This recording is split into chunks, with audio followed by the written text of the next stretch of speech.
au nom du Père, du Fils et du Saint-Esprit.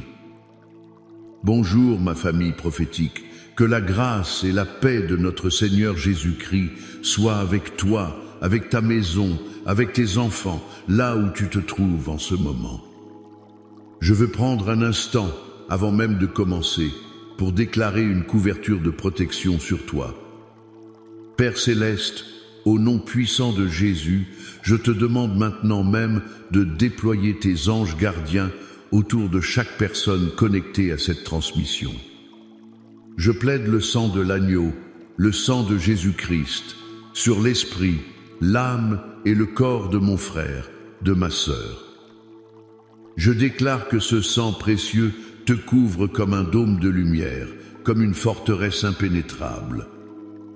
Aucune flèche de l'ennemi, aucune parole de malédiction, aucune accusation, aucune assignation des ténèbres ne peut te toucher. Le sang de Jésus parle pour toi.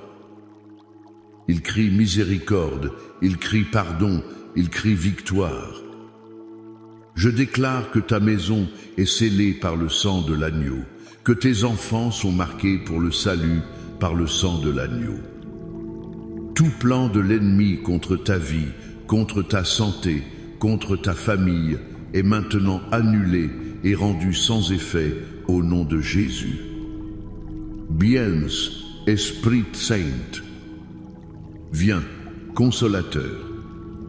Viens, Esprit de vérité. Nous t'invitons dans cet instant. Prends le contrôle de mes paroles. Prends le contrôle de chaque cœur qui écoute. Ouvre notre entendement spirituel, ouvre nos oreilles pour entendre ce que l'Esprit dit à l'Église aujourd'hui. Et en ce moment même, je veux prier directement pour toi qui te sens tourmenté, toi qui es assiégé dans tes pensées. La bataille fait rage dans ton esprit. L'anxiété, la peur, le doute, les soucis, les pensées de défaite tournent en boucle comme un disque rayé. La parole de Dieu nous dit dans 2 Timothée chapitre 1, verset 7, « Car ce n'est pas un esprit de timidité que Dieu nous a donné, mais un esprit de force, d'amour et de sagesse. » L'esprit de peur qui t'attaque ne vient pas de Dieu. C'est un esprit étranger, un envahisseur.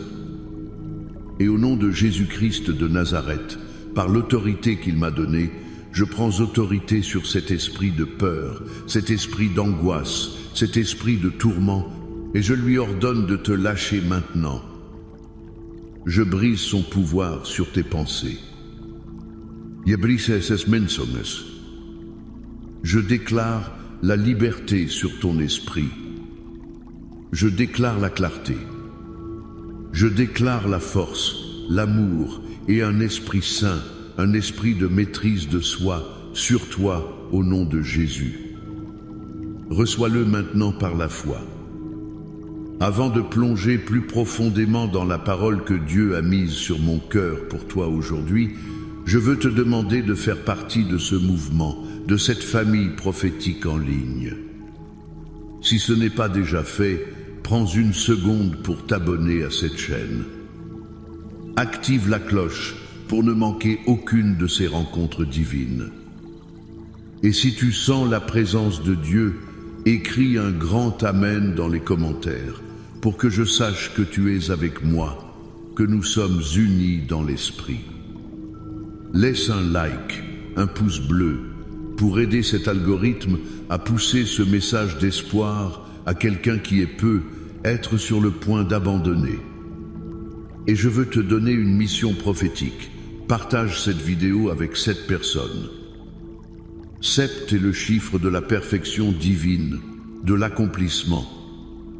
En partageant avec 7 personnes, tu deviens un canal de bénédiction et tu actives une alliance de perfection dans ta propre vie.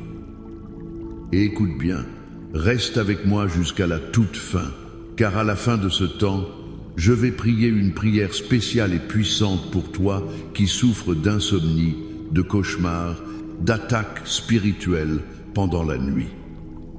Dieu veut te donner un repos paisible et réparateur. N'y manque pas ça. Le thème que le Seigneur a gravé dans mon esprit pour toi aujourd'hui est simple mais si profond. Seigneur, couvre mon esprit de ta paix divine. C'est plus qu'une simple phrase, c'est un cri de l'âme. C'est la prière dont nous avons tous besoin dans ce monde chaotique. Et nous allons ancrer notre foi dans la promesse immuable du psaume 91. La première chose que nous devons absolument comprendre, c'est que le champ de bataille principal n'est pas à l'extérieur, il est à l'intérieur. Le champ de bataille, c'est ton esprit. C'est là que l'ennemi lance ses attaques les plus féroces. Il ne vient pas toujours avec des cornes et une fourche, non. Il vient comme un murmure, une suggestion, une pensée qui semble être la tienne. Une pensée de « tu n'es pas assez bon, tu as encore échoué, Dieu t'a oublié, cette maladie va te tuer, ta situation financière est sans espoir ». L'apôtre Paul, ce grand général de la foi, le savait. C'est pourquoi il a écrit dans 2 Corinthiens, chapitre 10, versets 4 et 5. « Car les armes avec lesquelles nous combattons ne sont pas charnelles, mais elles sont puissantes, par la vertu de Dieu, pour renverser des forteresses.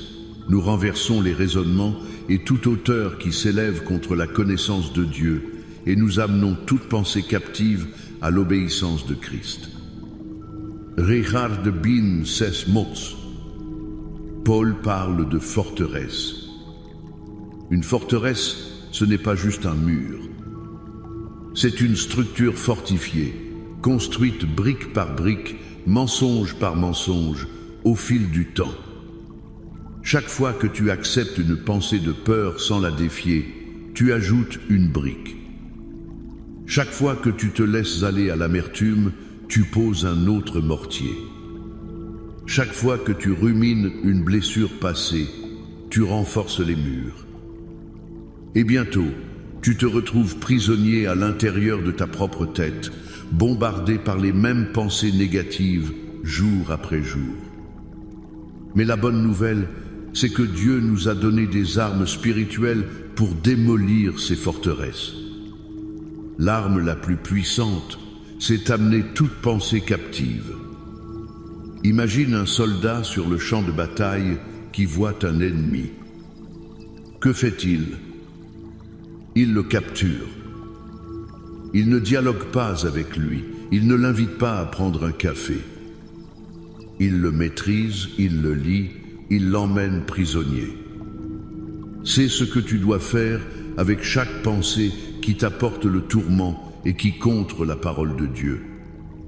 Quand la pensée dit « tu es un échec », tu la captures et tu lui réponds « mensonge, je suis plus que vainqueur par celui qui m'a aimé ». Quand la pensée dit « tu es seul », tu la captures et tu déclares « mensonge, Dieu a dit qu'il ne me délaissera point et ne m'abandonnera point ».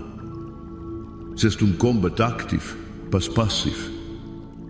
Tu dois devenir le gardien de la porte de ton esprit. Tu décides de ce qui entre et de ce qui reste dehors.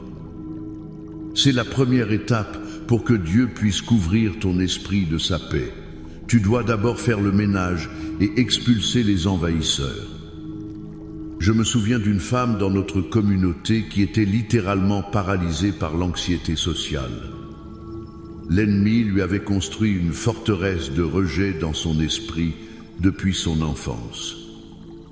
Chaque fois qu'elle devait rencontrer des gens, une voix lui disait « Ils vont te juger, tu vas dire quelque chose de stupide, personne ne t'aime vraiment ». Elle a commencé ce processus. Chaque fois que la pensée venait, elle disait à voix haute « Pensée de rejet, je te capture au nom de Jésus. La Bible dit que je suis accepté dans le bien-aimé, je suis une enfant de Dieu. » Au début, c'était difficile, la bataille était intense. Mais jour après jour, brique par brique, elle a démoli cette forteresse. Aujourd'hui, elle dirige un groupe de prière et accueille les nouveaux avec un amour et une confiance qui ne peuvent venir que de Dieu. Tu peux le faire aussi. Commence aujourd'hui. Capture la première pensée qui t'attaque. La deuxième vérité fondamentale que nous devons graver dans notre cœur est celle-ci. La paix de Dieu n'est pas l'absence de problèmes, mais la présence de Dieu au milieu des problèmes. Beaucoup de gens prient « Seigneur, enlève la tempête pour que je puisse avoir la paix ». Mais la prière biblique est souvent « Seigneur, donne-moi ta paix au milieu de ma tempête ». Regarde ce que dit Philippiens chapitre 4, versets 6 et 7. C'est une promesse extraordinaire. Ne vous inquiétez de rien, mais en toute chose faites connaître vos besoins à Dieu par des prières et des supplications, avec des actions de grâce. Et la paix de Dieu, qui surpasse toute intelligence, gardera vos cœurs et vos pensées en Jésus-Christ. Analysons cela. Il dit en toutes choses. Pas seulement les grandes choses, mais les petites factures, les disputes avec ton conjoint, l'inquiétude pour tes enfants. Tout. Apporte tout à Dieu. Mais regarde la promesse qui suit, et la paix de Dieu. Ce n'est pas une paix humaine, une paix qui dépend des circonstances. C'est la paix de Dieu. Et cette paix surpasse toute intelligence. Cela veut dire qu'elle n'a pas de sens logique. Tu as peu être un mauvais rapport médical sur la table, mais tu as la paix. Les comptes en banque sont peu, être dans le rouge, mais tu as la paix. Le monde autour de toi peut être en plein chaos, mais à l'intérieur de toi, il y a un calme surnaturel. C'est une paix qui déconcerte les gens. Ils te regardent et disent « Mais comment peux-tu être si calme avec tout ce que tu traverses ?» Et tu peux répondre « Ce n'est pas ma paix, c'est la paix de Dieu qui garde mon cœur et mon esprit. » Le mot grec pour gardera est phrouro, un terme militaire qui signifie monter la garde, protéger comme une garnison. Imagine la paix de Dieu comme une armée d'anges d'élite qui entoure ton cœur et ton esprit, empêchant l'anxiété et la peur d'entrer. L'exemple parfait de cela est Paul et Silas dans le livre des Actes, chapitre 6. Ils ont été battus, fouettés, leurs dos sont en sang et ils sont jetés dans la partie la plus sombre et la plus sécurisée d'une prison, les pieds pris dans des ceps. Humainement, c'est le désespoir total. Ils auraient dû gémir, se plaindre, maudire leur sort. Mais que font-ils? Vers le milieu de la nuit, Paul et Silas priaient et chantaient les louanges de Dieu, et les prisonniers les entendaient. Ils n'avaient pas la paix parce que leur problème avait disparu. Leur problème était très réel, leur corps leur faisait mal. Ils avaient la paix parce que la présence de Dieu était avec eux dans la prison. La prison est devenue une salle de concert pour la gloire de Dieu. Et cette paix, cette louange, a provoqué un tremblement de terre divin qui a secoué les fondations de la prison, ouvert toutes les portes et brisé toutes les chaînes. Ta paix, au milieu de l'épreuve, est une arme prophétique. Ta louange dans la nuit est une déclaration de foi qui fait trembler les fondations de l'enfer. Arrête d'attendre que la tempête passe pour trouver la paix. Trouve Dieu au milieu de ta tempête et tu trouveras sa paix. Ce qui nous amène à notre troisième et dernier point avant de proclamer la parole avec puissance. Comment active-t-on cette paix? Comment la maintenons-nous? La clé est dans un mot, demeurer. Il ne suffit pas de rendre visite à Dieu le dimanche matin. Il s'agit de vivre, de résider, d'habiter dans sa présence. Ésaïe 26, verset 3, nous donne le secret. À celui qui est ferme dans ses sentiments, tu assures la paix, parce qu'il se confie en toi. La version originale dit littéralement celui dont l'esprit est appuyé sur toi. Imagine-toi physiquement en train de t'appuyer de tout ton poids contre un mur solide. Tu ne t'appuies pas juste une seconde, tu restes appuyé. C'est l'image. Appuyer ton esprit sur Dieu, c'est choisir consciemment de fixer tes pensées sur lui, sur sa bonté, sur ses promesses, plutôt que sur tes problèmes. C'est une discipline. Quand le souci arrive, tu choisis de te tourner vers un verset biblique. Quand la peur frappe, tu choisis de mettre une musique de louange. Quand le doute s'installe, tu commences à remercier Dieu pour ses bienfaits passés. Tu appuies ton esprit sur lui. Et c'est exactement l'invitation du psaume 91. Il ne commence pas par celui qui visite de temps en temps l'abri du Très-Haut. Non. Il commence par celui qui demeure sous l'abri du Très-Haut, qui repose à l'ombre du Tout-Puissant. C'est une posture de vie. C'est faire de la présence de Dieu ton habitation, ta résidence permanente. Et quand tu fais ce choix de demeurer, alors toutes les promesses incroyables de ce psaume deviennent ton héritage. Tu n'as plus à courir après la protection court après toi. Tu n'as plus à mendier la paix devient l'atmosphère de ta demeure. Alors maintenant, je veux que tu te prépares. Ouvre ton cœur. Peu importe où tu es, que ce soit dans ton salon, dans ta voiture, dans ta chambre. Je vais proclamer la totalité du psaume 91 sur ta vie. Ne l'écoute pas seulement avec tes oreilles, reçois-le avec ton esprit. Fais de chaque mot une brique pour construire un rempart de paix autour de toi. Écoute la parole du Seigneur pour toi aujourd'hui. Celui qui demeure sous l'abri du Très-Haut repose à l'ombre du Tout-Puissant. Je dis à l'Éternel, mon refuge et ma forteresse, mon Dieu en qui je me confie. Car c'est lui qui te délivre du filet de l'oiseleur, de la peste et de ses ravages. Il te couvrira de ses plumes, et tu trouveras un refuge sous ses ailes. Sa fidélité est un bouclier et une cuirasse.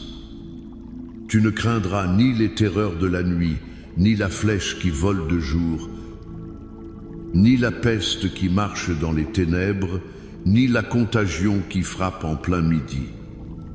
Que 1000 tombent à ton côté et 10 000 à ta droite, tu ne seras pas atteint. De tes yeux seulement tu regarderas, et tu verras la rétribution des méchants. Car tu es mon refuge, ô Éternel, tu fais du Très-Haut ta retraite. Aucun malheur ne t'arrivera, aucun fléau n'approchera de ta tente. Car il ordonnera à ses anges de te garder dans toutes tes voies.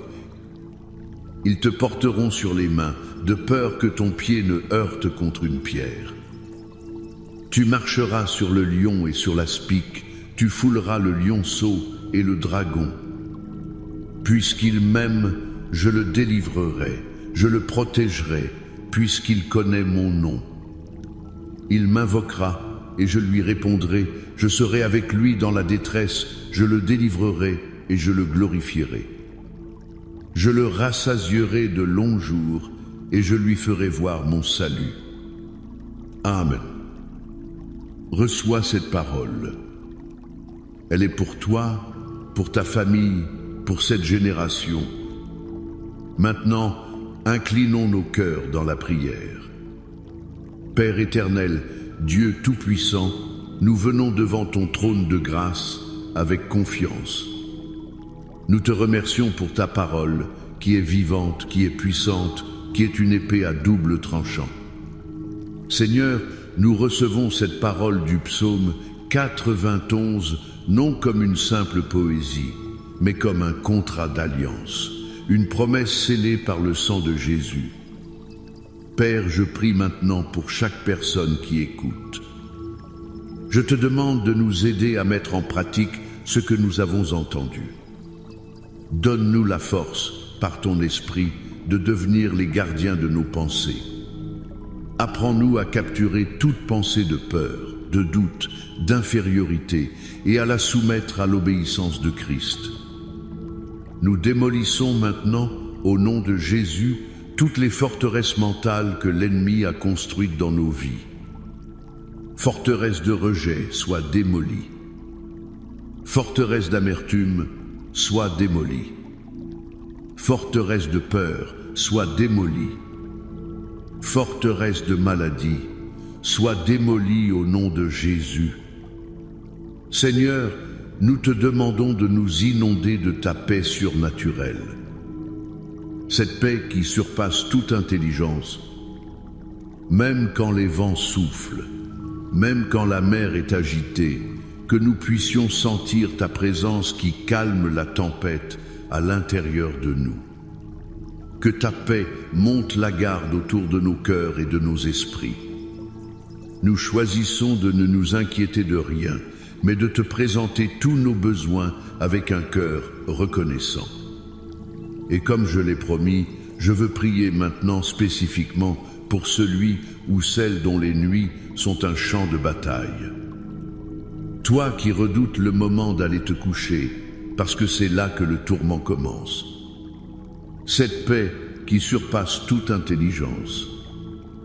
Écoute-moi bien, au nom qui est au-dessus de tout nom, au nom de Jésus-Christ, je prends autorité sur toute puissance des ténèbres qui t'attaque pendant ton sommeil. Je commande à tout esprit de peur, à tout esprit de terreur nocturne, à tout cauchemar, de te lâcher maintenant. Je brise leur pouvoir sur tes nuits.